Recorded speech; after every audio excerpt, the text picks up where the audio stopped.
going on. So, as you can see from this graph here, the gray line is the whole population of mallards, and they're declining about 1% per year. And then this is the two subpopulations. So the orange is the northeast US, which is us, and then the eastern Canada population is in blue, so they're stable. So what's the disparity there between the two subpopulations? We're trying to figure that out with a very large research project right now. It's a 4-year project led by Pennsylvania Game Commission and New York DEC with SUNY Brockport and University of Saskatchewan, and of course Tuscum Limited. We'll be answering a number of research questions, hopefully trying to figure out, is it, are they just nesting at a higher rate up in Canada? Are the ducklings fledgling at a higher rate? Sort of what is the issue there?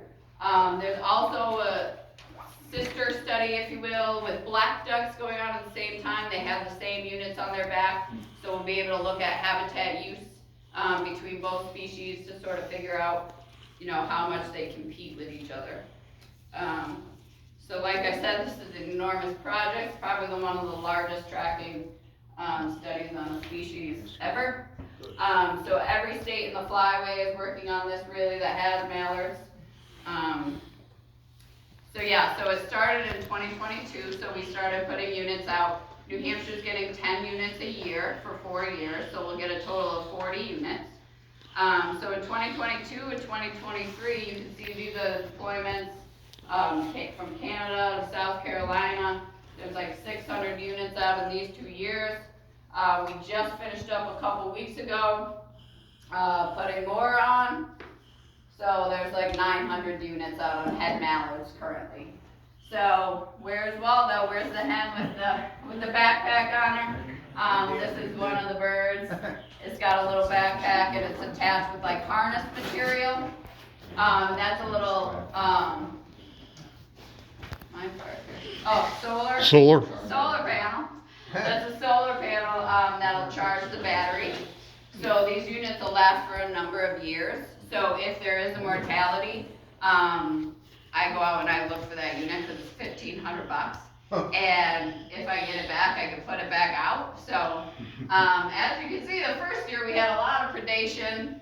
Those darn bobcats and eagles and peregrine falcon took a number of our birds.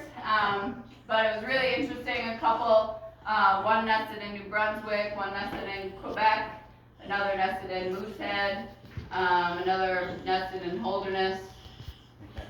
So yeah, it was really interesting to see where they moved. They are tagged here in the winter, so they could have been, Quebec birds that we tagged in the winter. They're not necessarily New Hampshire breeding birds, obviously, as you can tell. So in 2023, we had another 10 new units plus 5 that we had retrieved from mortalities the year prior. And they kind of, a lot of them stayed in New Hampshire, which is interesting. Some went to Quebec again, some were predated again. So yeah, it's just really interesting to see, and a lot of these units are still working. Can I ask from last year? Sure. On the previous slide to this one, yeah. How do you know a bobcat got them? So, one of these were specifically, not all we could tell what got them, but the specific bobcat ones. One instance, they were in Vermont, underneath on a stream. The biologist went out there and saw bobcat tracks and bedded where it was bedding down. There were tooth marks in the unit. Okay. Yeah, carcasses, duck carcasses all around. So, yeah, so we do the best we can to try to identify. Sometimes you get to a mortality and it's just the backpack and you don't know the exact. But if we can figure out what caused the mortality, we try to. Yeah, so there was prints and everything, so. So we just finished up a couple weeks ago with more deployments. We had 16 units this year. We're also attaching these geolocators to try to also get at reproduction. they're much lighter than the backpacks to see if our backpacks are affecting this. So the geolocators are actually on another band. It's like a plastic band. So it'll also get the metal band, and then on the other leg will be this plastic band where the geolocator is attached. So if you get one of these, please email me right away. The geolocators are archival, so we can't get the data unless we get the unit back. So I had one of these hanging out at one of the duck trap sites, and the little bugger wouldn't go in the trap, so it was very frustrating because, you know, it has a year's worth of data on it and you just want the part so bad, but yeah, they were cooperating this year. So this year they're red, last year they were yellow, so if you happen to harvest a hen with a weird looking tag on it, let me know. They're all hens, is that what tag? They're all hens that are tagged, yeah, because we're trying to get at reproductive issues, yeah, if there are any, yeah. At least they identify.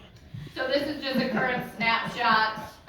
If you go on the website, you will not be able to zoom in this much, for obvious reasons.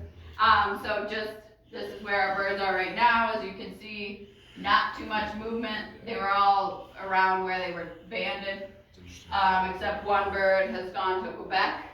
But in more southern latitudes, you can see birds starting to move from more southern latitudes. Virginia birds are up in New York and Pennsylvania, and some Rhode Island birds are moving up. So there is some movement starting to happen, which is interesting.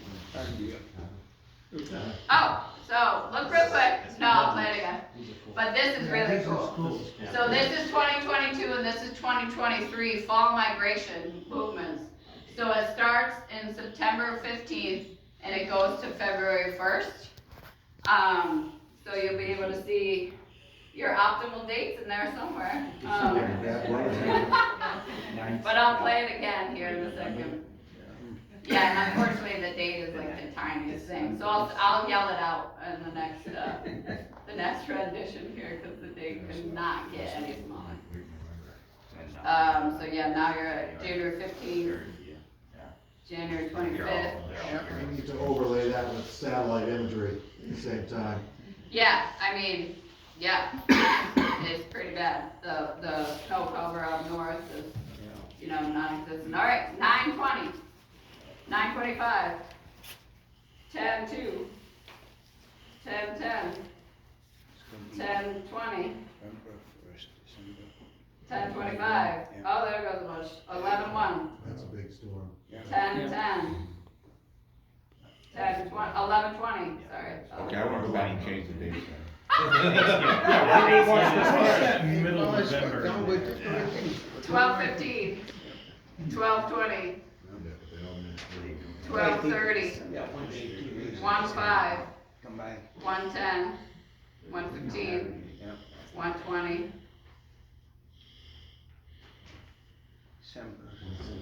Anybody want it again? No.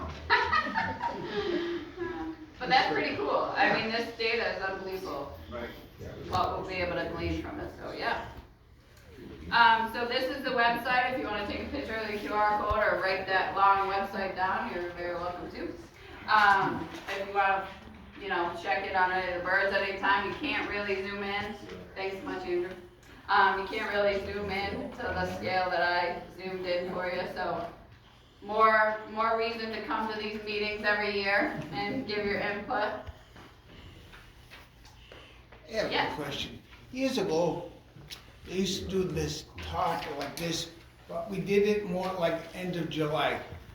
When I was younger,